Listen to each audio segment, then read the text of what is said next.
하나님 감사합니다. 오늘도 또 한 번 허락해 주신 새 하루를 열며 주님 앞으로 나아와 기도할 수 있게 해주신 은혜에 감사를 드립니다. 분주한 일상 속에 하나님을 기억하여 엎드리는 이 시간이 우리에게 힘이요 소망임을 고백하오니 성령 하나님 우리 안에 좌정하여 주시고 하나님을 깊이 만나는 예배가 되게 하여 주시옵소서. 특별히 하나님, 오늘은 우리가 드리는 이 예배를 위하여 기도하기 원합니다. 입술과 머리로 복음을 듣고 말하는 것은 쉽지만 염려와 욕심으로 가득한 마음이 변화되는 것은 늘 어렵습니다. 주님, 우리 안에 감동과 기대 없이 드리는 그 무뎌진 예배의 습관이 있다면 그 마음의 중심을 새롭게 하여 주시고 하나님 받으실 만한 영과 진리의 예배를 회복하게 하여 주시옵소서. 나의 만족과 유익을 구하는 예배가 아니라 십자가의 그리스도만 높임 받으시는 온전한 예배를 드릴 수 있도록 우리를 붙들어 주시고, 우리의 예배가 교회 안의 것으로 머물지 않고 하나님의 식과 법으로 살아가는 삶의 실천으로 이어져서 이 땅에 복음의 영향력을 흘러보내는 통로가 되게 하여 주시옵소서.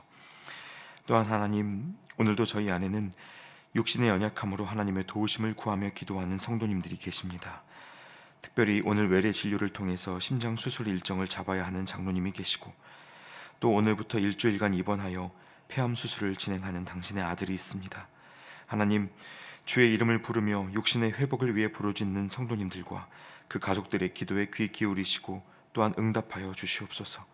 더욱 강건한 몸으로 하나님 앞에서 살아갈 수 있는 치유의 손길을 허락하여 주시옵소서.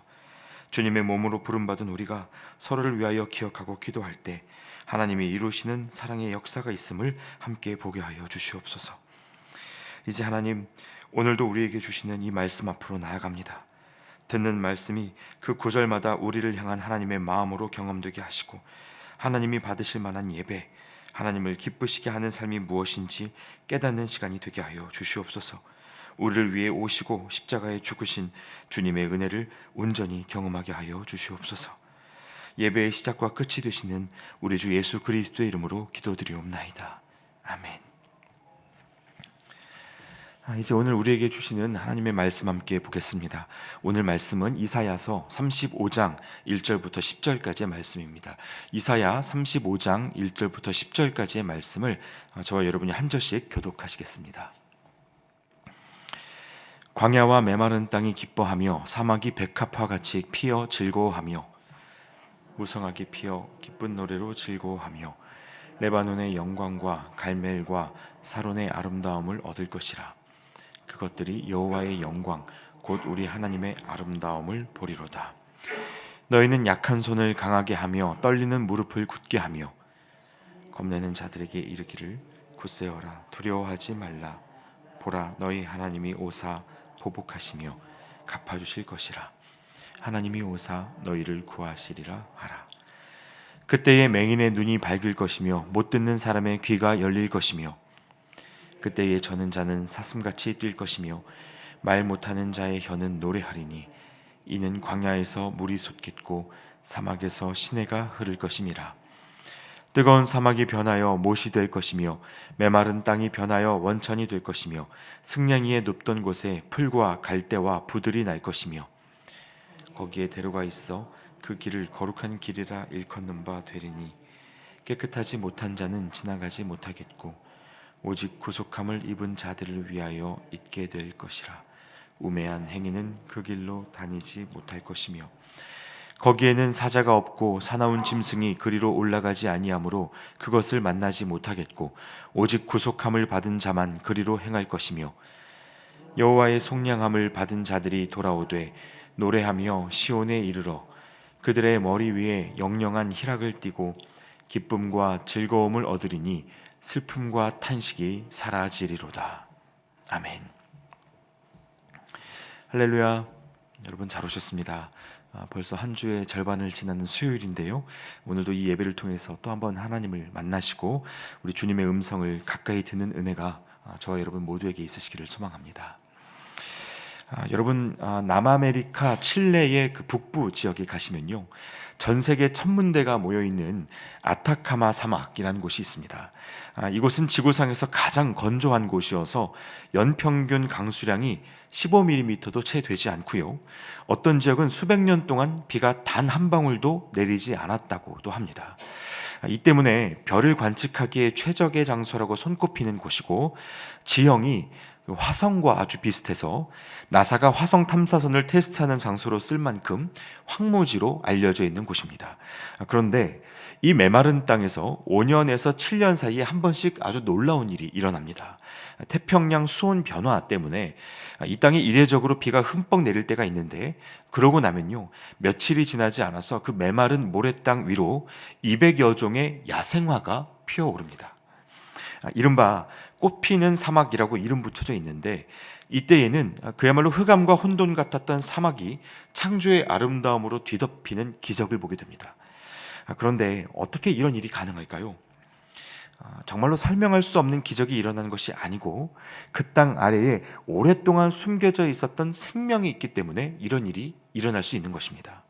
그 바싹 마른 모래알 아래에서 야생화 씨앗들이 기다림을 오랫동안 이어오고 있었던 것이죠.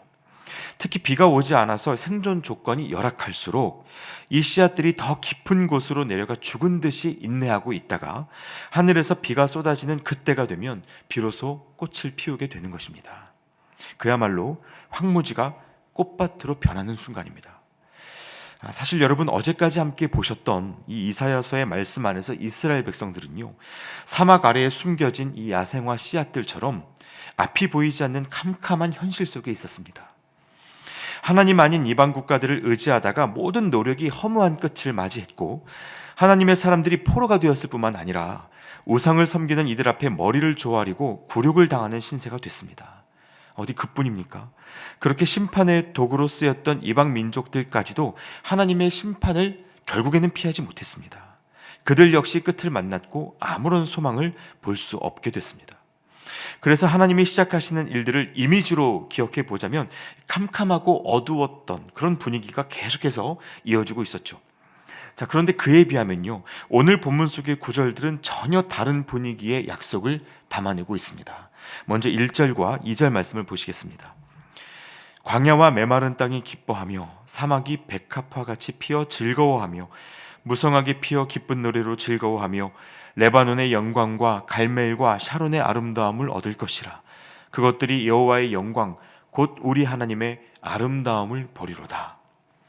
자, 광야와 메마른 땅이 기뻐하고 사막이 백합화 같이 피어서 즐거워한다고 말씀하시는데요, 여러분, 광야와 메마른 땅은 말 그대로 기쁨을 기대할 수 없는 장소입니다. 사막에서 백합화가 피어난다는 것 자체가 상식적이지 않은 기대 아닙니까?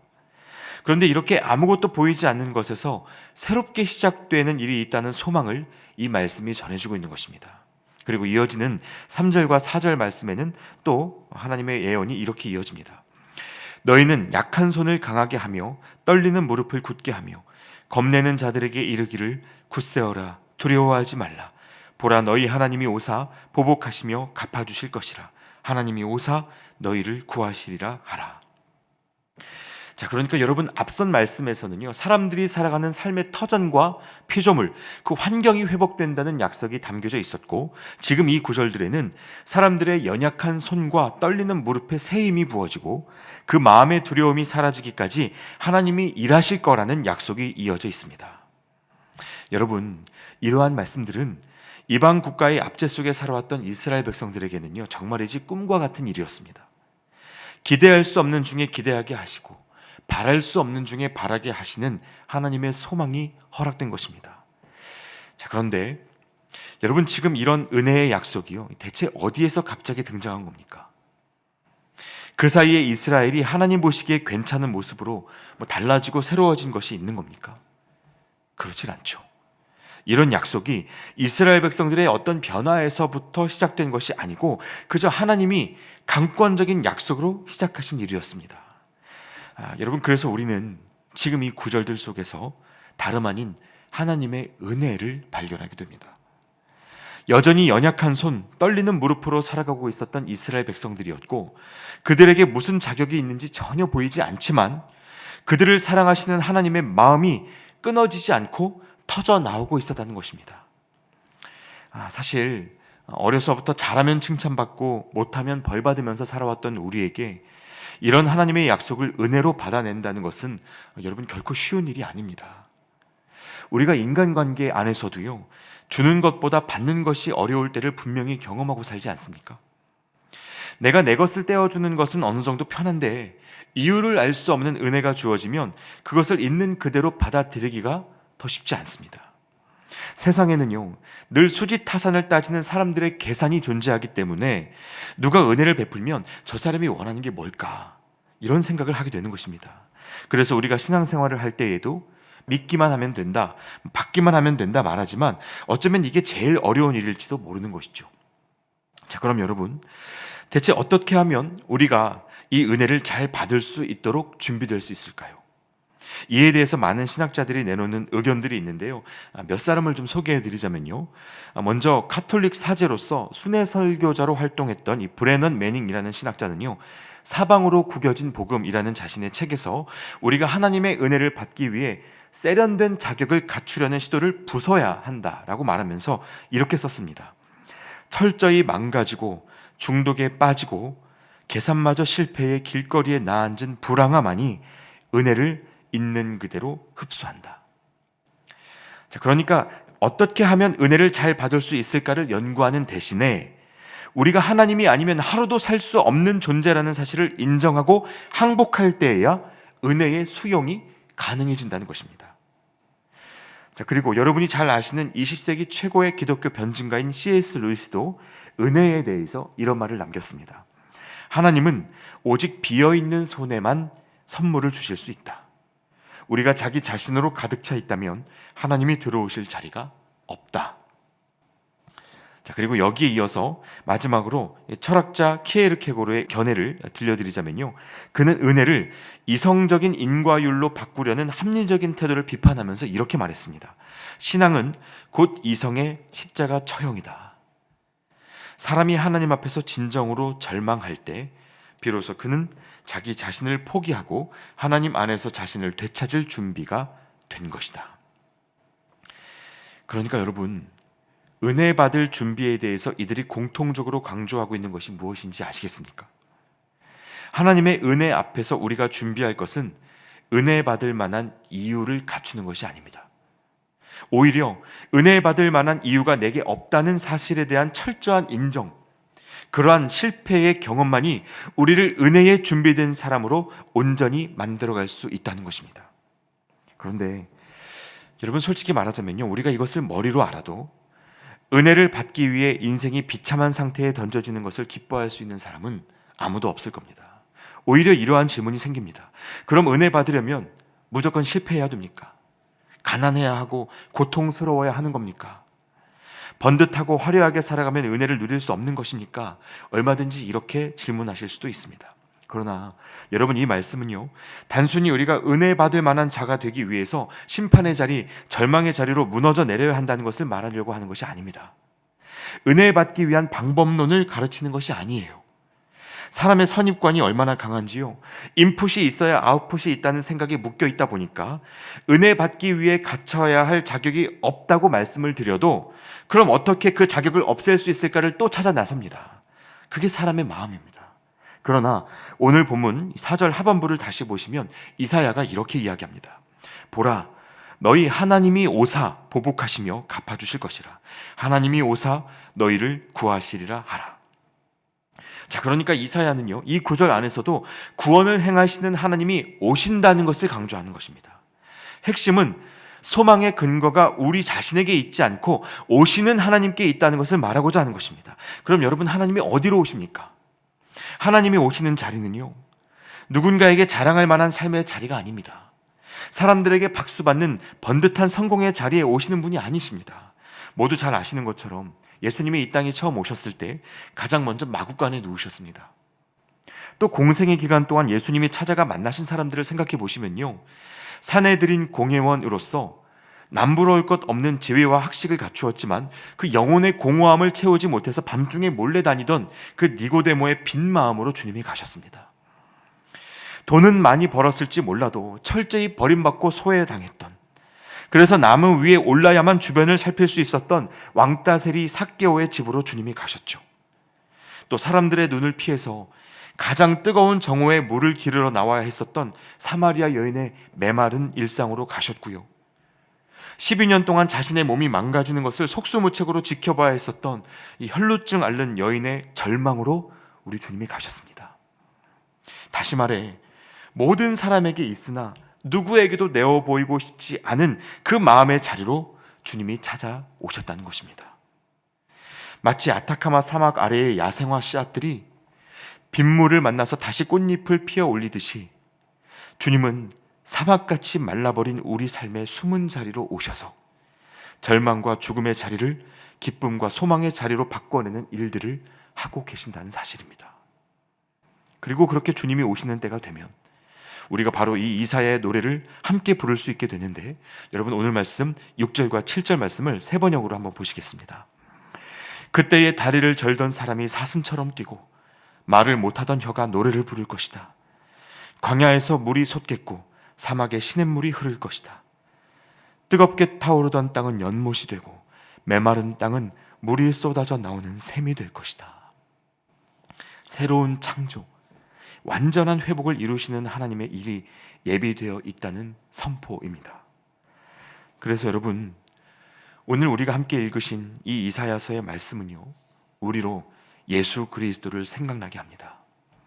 예수님은 이 땅의 가장 낮은 자리로 오셨을 뿐만 아니라 죽음의 십자가 위에서 스스로 심판의 대상이 되셨고 다시 부활하셔서 죽음의 자리를 친히 생명의 자리로 바꾸어 내셨습니다.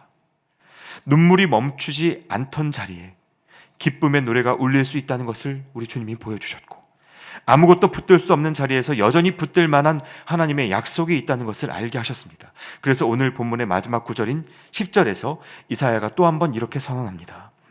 여호와의 속량함을 받은 자들이 돌아오되 노래하며 시온에 이르러 그들의 머리 위에 영영한 희락을 띠고 기쁨과 즐거움을 얻으리니 슬픔과 탄식이 사라지리로다. 여러분, 메마른 마음을 외면하지 않으시는 이 하나님을 오늘도 기억하고 의지하실 수 있기를 바랍니다. 두려워하지 말아라. 내가 너와 함께 있다. 나의 사랑, 나의 어여쁜 자야. 일어나 나와 함께 가자 말씀하시는 그분의 음성을 다시 들으실 수 있기를 바랍니다. 우리에게 일어날 힘이 남아있지 않고 엎어진 채로 힘을 낼 수 없을 때에라도 하나님은 우리에게 오시는 분이심을 잊지 마시고 우리를 품에 안고 그 다음의 걸음으로 함께 걸어 나가는 그 하나님의 은혜를 오늘도 우리가 믿음으로 경험하고 누리실 수 있기를 우리 주님의 이름으로 축원드립니다. 함께 기도하겠습니다. 우리를 아시고 돌보시는 하나님, 오늘도 우리에게 소망의 약속을 주셔서 감사합니다. 오늘 이 말씀 앞에서 지치고 상한 마음으로 엎드린 이들이 있다면 주님의 큰 손으로 만져주시고 안아주시고 광야 위에서도 다시 걸을 만한 힘을 허락하여 주시옵소서. 슬픔과 탄식이 감사와 소망으로 바뀌는 은혜를 부어주시옵소서. 그래서 오늘 살아내는 이 평범한 일상이 주님과 함께 걷는 은혜로 가득하게 하여 주시옵소서. 살아계신 예수 그리스도의 이름으로 기도드리옵나이다. 아멘. 계속해서 각자의 기도 제목으로 기도하시겠습니다.